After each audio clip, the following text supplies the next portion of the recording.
जय श्री राम। स्वागत है आपका अशोक कुमार ऑफिशियल 01 चैनल में। आज हम बात करेंगे सीता हरण के बारे में। रामायण का एक महत्वपूर्ण भाग है जिससे रामायण की एक बहुत बड़ी नींव खड़ी हुई। जब श्री रामचंद्र जी महाराज को वनवास का समय मिला, वन में 14 वर्ष का वनवास मिला रहने के लिए, तब श्री लक्ष्मण कुमार सहित राघवेंद्र श्री रामचंद्र जी माता सीता के साथ वन चले गए और वन में रहने लगे। पंचवटी में जब रहने लगे तो रावण की एक बहन थी जिसका नाम था सुपनखा। वो रात में आकाश मार्ग से कभी कभी विचरण करती थी, जंगलों में घुमा करती थी। राक्षसों का तो यह स्वभाव होता है। अचानक एक दिन घूमते घूमते सुपनखा की नजर श्री रामचंद्र जी महाराज पर पड़ी और लक्ष्मण भैया पे। सुपनखा ने अपनी बुरी नियत को लेकर शादी करने की मंशा से भगवान श्री रामचंद्र जी के पास गई, तो भगवान श्री रामचंद्र ने इनकार कर दिया कि नहीं, मेरा शादी हो गया है, तुम लक्ष्मण से पूछ लो, कहीं बात तुम्हारी बन जाए। तब सुपनखा ने लक्ष्मण भैया के पास गई।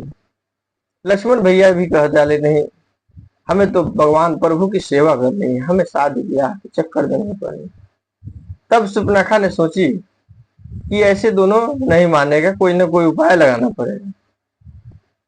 तब तक माता सीता कुटिया से निकल कर बाहर आई तो सुपनखा ने देखा कि ये सुंदर औरत कौन है। तब सुपनखा को मालूम चला कि ये औरत श्री राघवेंद्र श्री राम प्रभु का है, माता सीता है। तो सुपनखा ने सोची क्यों ना इस औरत को हम वध कर दे, इसको खा जाए, उसके बाद तो इनको विवश होकर हमसे शादी करनी ही पड़ेगी। जैसे ही सुपनखा अपनी हाथ लेकर माता सीता की ओर मारने के लिए दौड़ी, तब लक्ष्मण भैया ने अपने अस्त्र शस्त्र से उनका नाक काट दिया।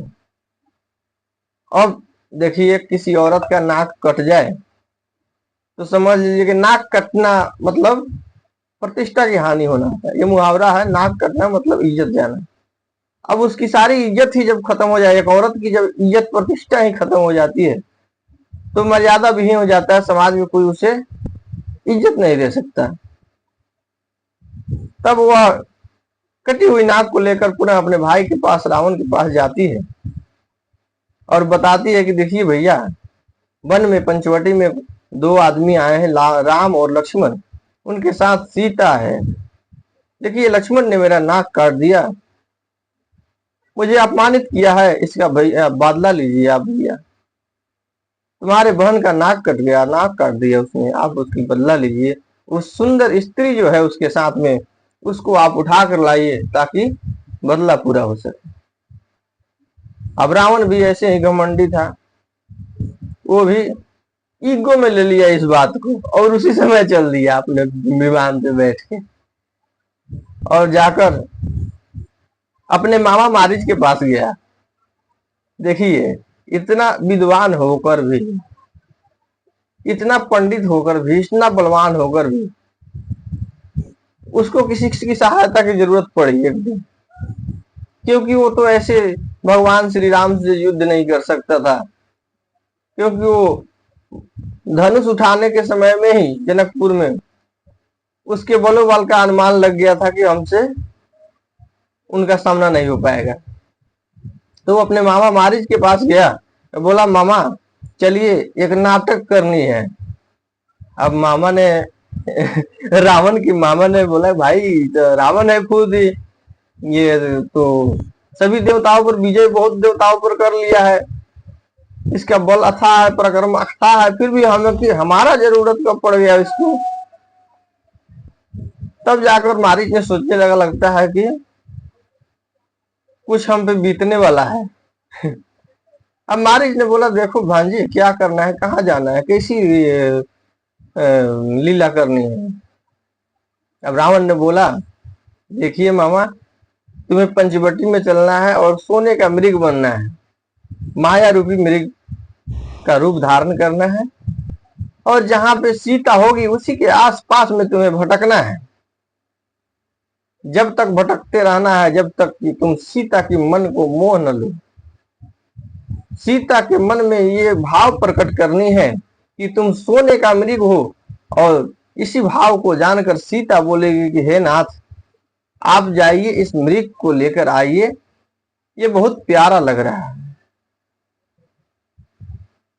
अब अंततः गत्वा मारीच ने मना कर दिया, नहीं, वो तो श्री राम की भार्या है, वहां जाने का मतलब है, उनके साथ छल कपट करने का मतलब है सीधे मौत को अपने सर पर रखना। अंत में जब वो इनकार कर दिया तो रावण ने बोला, देखो तुम राम के बाण से तो बच सकते हो, लेकिन हमारे ये चंद्रहस्त खड़ग तलवार से नहीं बच सकते हो। इसलिए तुम्हारी भलाई इसी में है कि तुम मेरे साथ चलो और वन में जैसे कहता हूं वैसे स्वर्ण के मृग के रूप धारण करके तुम विचरण करो। अंततः गत्वा मारीच ने सोचा कि अगर इसके हाथ से मरता हूं, इस रावण के हाथ से मरता हूं, तो मेरा कोई उद्धार नहीं होने वाला, और प्रभु के बाण से मरता हूं, प्रभु के हाथ से मरता हूं, तो मेरा उद्धार हो जाएगा, मेरा मुक्ति हो जाएगा। इसी बात को सोचकर मारीच ने उत्साहित हुआ और रावण के साथ जाने के लिए एग्री हो गया। बाद में रावण और वो दोनों आदमी पुष्पक विमान पे बैठ के पंचवटी की ओर चले। पंचवटी की ओर जाकर मारीच ने स्वर्ण मृग का रूप धारण किया और रावण इधर कहीं झाड़ी में छिप गया। स्वर्ण मृग को देखकर माता सीता के मन में लालच आ गई कि इस मृग को नाथ पकड़ के लाइए और इस मृग को लेकर हम लोग अयोध्या जाएंगे, बहुत सुंदर मृग है। श्री रामचंद्र जी के अथाह मना करने के बाद भी माता नहीं मानी। अंततः गत्वा श्री रामचंद्र जी महाराज उस मारीच के पीछे लग गए, माया मृग के पीछे। वो तो मायापति थे, वो तो सब जानते थे, लेकिन जो होना था, जो लीला थी वो तो करनी ही थी। अंत में वो जब बाण मारे मारीच को, तो राम राम करके चिल्लाया, और लक्ष्मण भैया माता सीता की पहरा दे रहे थे। लक्ष्मण भैया लास्ट में ये शब्द सुनकर वहां से अग्नि बाण खींचकर कि माता इस अग्नि रेखा से बाहर मत आना, और चले गए अपने भाई की रक्षा के लिए। तब तक रावण आया और छल से भिक्षा मांगने के लिए आया, और माता सीता को हर के अपने पुष्पक विमान से लेके लंकापुरी के लिए चला गया। जय श्री राम, जय हनुमान।